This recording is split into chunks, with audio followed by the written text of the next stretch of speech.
Charlie Chaplin जब 3.5 साल के थे, उनका भाई सिडनी उनसे 4 साल बड़ा था।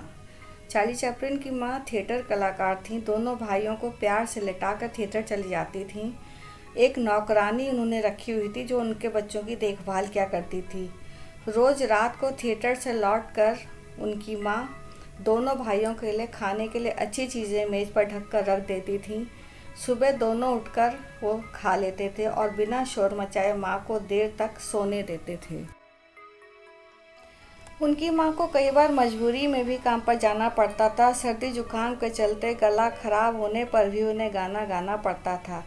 इसकी उनकी आवाज़ खराब होती गई। स्टेज पर गाते हुए उनकी आवाज़ कभी कभी गायब हो जाती और फुसफुसाहट में बदल जाती। श्रोता चिल्लाना और माँ का मजाक उड़ाना शुरू कर देते थे। इस चिंता में उनकी माँ मानसिक रूप से बीमार रहने लगी। उनको थिएटर से बुलावा आना भी बंद होने लगा। माँ की इस परेशानी की वजह से 5 साल की उम्र में ही चार्ली चैपलिन को स्टेज पर उतरना पड़ा। उन दिनों माँ चार्ली चैपलिन को अपने साथ थिएटर ले जाया करती थी। एक बार गाते गाते माँ की आवाज़ फट गई और फुसफुसाहट में बदल गई। श्रोतागण कुत्ते और बिल्लियों की आवाज़ें निकालने लगे। चार्ली चैपलिन को समझ नहीं आ रहा था कि ये सब क्या हो रहा है। माँ स्टेज छोड़कर चली गई थी। स्टेज मैनेजर ने माँ से चार्ली चैपलिन को स्टेज पर भेज देने की बात की।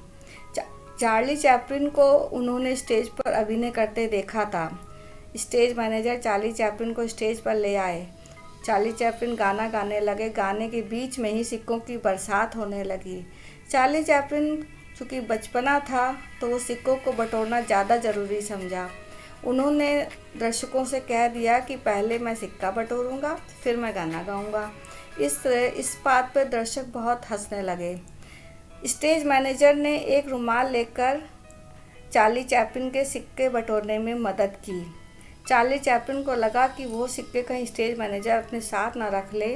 वह उसके पीछे पीछे चल दिया। जब चार्ली चैपलिन ने देखा कि वो पोटली माँ को दे दी गई है तो वापस स्टेज पर आकर खूब गाए और खूब नकल करके दिखाई। अपने भोलेपन में वह माँ की खराब आवाज़ और फुसफुसाहट की भी नकल कर बैठे। लोगों को इसमें बहुत मज़ा आ रहा था। वास्तव में वह माँ के स्टेज पर आखिरी रात थी और चार्ली चैपलिन के अपने जीवन की पहली स्टेज थी। यहीं से उनके जीवन में अभावों का आना शुरू हो गया था। माँ की जमा पूंजी धीरे धीरे ख़त्म होती गई। 3 कमरे वाले मकान से वो लोग 2 कमरे वाले मकान में आ गए, फिर 1 कमरे वाले मकान में आ गए।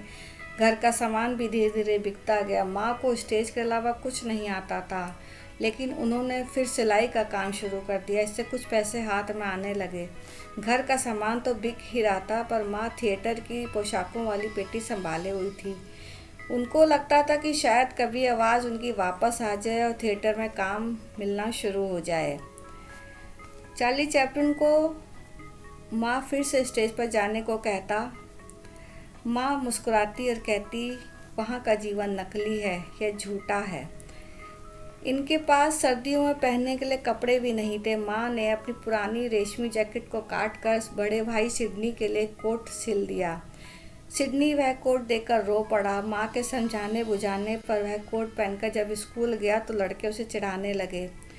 माँ की ऊंची एड़ी की सैंडलों को काटकर सिडनी के जूते बनाए गए, जो कि मजाक का पात्र बने, और माँ के पुराने लाल मोजों को काटकर बनाए गए मोजों को पहन कर जाने की वजह से लड़कों ने चार्ली चैपलिन का भी खूब मजाक बनाया।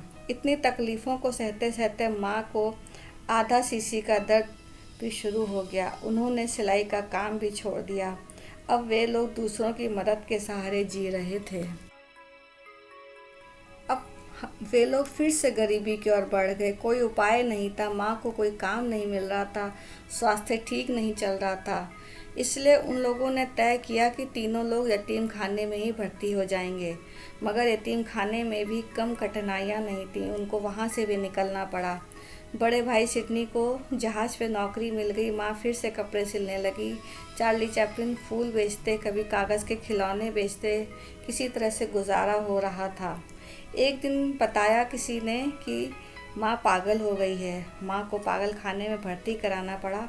सिडनी जहाज की नौकरी छोड़कर वापस आ गया। उसके पास जो पैसे थे वह माँ को देना चाहता था, लेकिन माँ की स्थिति ऐसी नहीं थी कि वह उन पैसों को ले पाती। जहाज से लौटकर सिडनी ने नाटकों में काम करना शुरू कर दिया। एक दिन नाटक में चार्ली चैपलिन को भी काम मिल गया। चार्ली चैपलिन को रोल दिया गया, मगर चार्ली चैपलिन को पढ़ना नहीं आता था। सिडनी ने बड़ी मेहनत की और 3 दिन में चार्ली चैपलिन को उसका रोल रटवा दिया। चार्ली चैपलिन ने कई नाटक किए। एक नाटक में काम देकर एक व्यक्ति ने फैसला किया, जब कभी वह फिल्में बनाएगा तो चार्ली चैपलिन को ज़रूर देगा।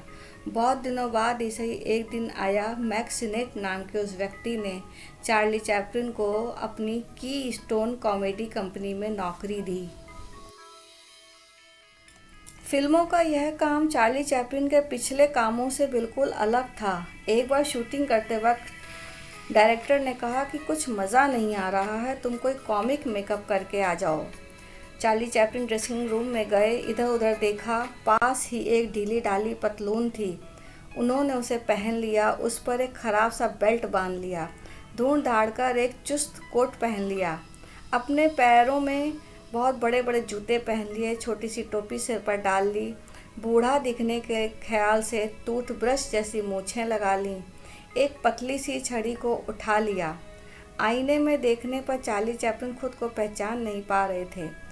छड़ी लहराते और कमर लचकाते चार्ली चैपलिन जब बाहर आए तो लोग ज़ोर ज़ोर से हंसने लगे और ठहाके लगाने लगे।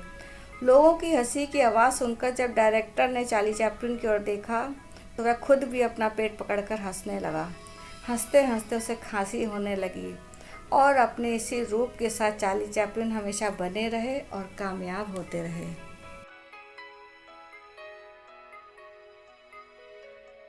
आपको ये कहानी कैसी लगी? पसंद आई हो तो लाइक ज़रूर कीजिए, कमेंट्स कीजिए। चैनल पर नए हैं तो चैनल को सब्सक्राइब ज़रूर कीजिए। Thanks for watching.